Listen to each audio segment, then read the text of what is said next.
estamos exhibiendo en la Bienal es una instalación sonora cuyo título es Umbral. El título corresponde al título de la Bienal en términos generales, pero también a una obra del escritor chileno Juan Aimar, o Jean Aimar, como era su seudónimo en francés. Esta obra consiste en una utilización del espacio que une el Museo Nacional de Bellas Artes y el Museo de Arte Contemporáneo, ese pasillo que se abrió hace algunos años, y ese pasillo ha sido intervenido, está con las luces apagadas, con cortinas que evitan que entre la luz del sol, lo que provoca una escena un poco más fantasmal o claro, una atmósfera como más oscura. Y hay colocados 5 parlantes, 5 fuentes de audio en el fondo, que cada una tiene distintos loops de sonido hechos con sintetizador y que tratan de evocar una atmósfera, como te decía, un poco fantasmal, espectral. Al final del pasillo, la única otra intervención en el espacio es que hay una cartulina con el texto de una cita del comienzo del libro Umbral de Juan Aimar. Entonces lo que se propone principalmente es que los visitantes ingresen al pasillo, escuchen la música, de alguna manera se dejen envolver, porque aprovechando la acústica del lugar, que tiene mucha reverberancia, quisimos lograr eso, y que de alguna manera llegue preparado a leer ese pequeño texto que habla precisamente sobre el concepto de umbral.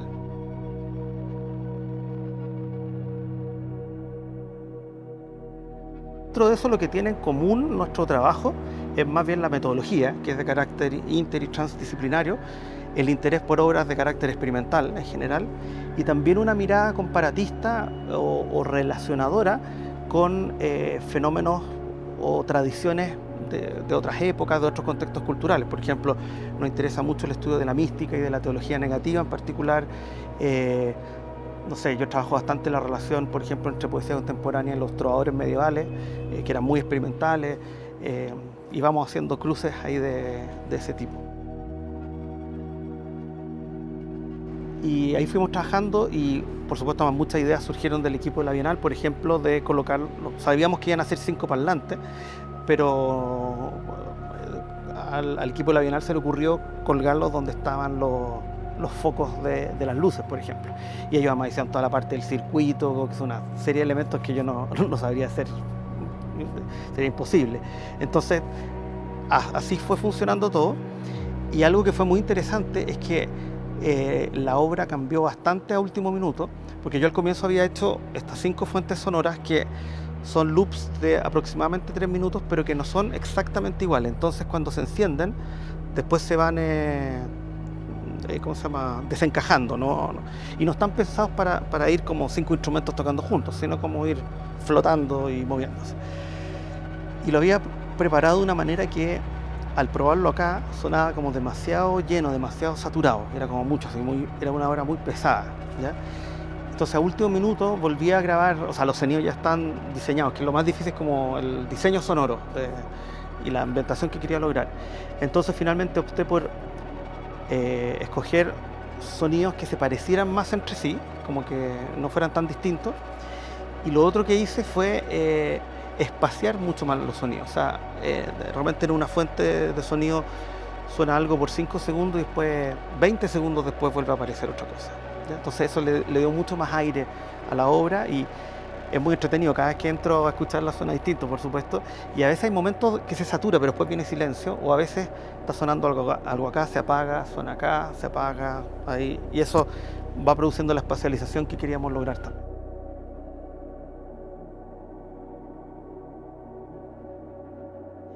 La Bienal se caracteriza en general por tener obras, no siempre por supuesto, pero o quizá lo más llamativo o lo que a una persona le puede atraer por primera vez si se acerca a obras con nuevos medios, es la cuestión tecnológica, la interacción, los sensores, qué sé yo, toda esa parte, y que siempre obviamente tiene una presencia fuerte en la Bienal, aunque yo creo que dentro de la Bienal siempre se ha jugado de manera muy compleja con ese aspecto, o sea, porque a veces hay obras muy low-fi o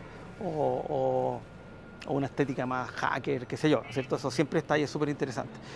Pero estaba esa idea, y también sabíamos que había obras como muy impactantes, muy potentes, y además de artistas súper reconocidos como el padre de Nicolás Yarr, Alfredo Yarr, Raúl Ruiz, el marido de Valeria Sarmiento, o Gordon Matta Clark, hijo de Roberto Matta. Hay todas relaciones ahí, muchas celebridades y parientes de celebridades. Entonces sabíamos que además, eso era evidente, ¿no es cierto?, pero queríamos asumirlo también, que nuestra obra obviamente ocupaba un lugar secundario dentro como de las cabezas de serie. Y esto lo digo, es como en los conciertos, ¿no es cierto?, que hay unos nombres más grandes y unos más chicos. El nuestro era más... Claro, exacto. No éramos headliners para nada. Y sería medio patético que si no eres headliner, tratar de hacer un gesto así demasiado llamativo. Así que claro, eso, y además no iba con nuestra idea. Y lo otro, al pensar que fuera una obra básicamente sonora, también era muy atractivo que fuera una obra muy, y como se puede ver, extremadamente simple en términos visuales, ¿ya?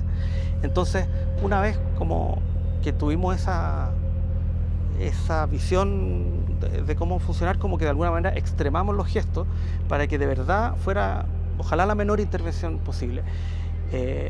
Casi, no, porque no es así obviamente, pero casi sería la idea como de que alguien va por el pasillo y de repente se da cuenta que está pasando algo, pero no como que fuera a buscarla derechamente.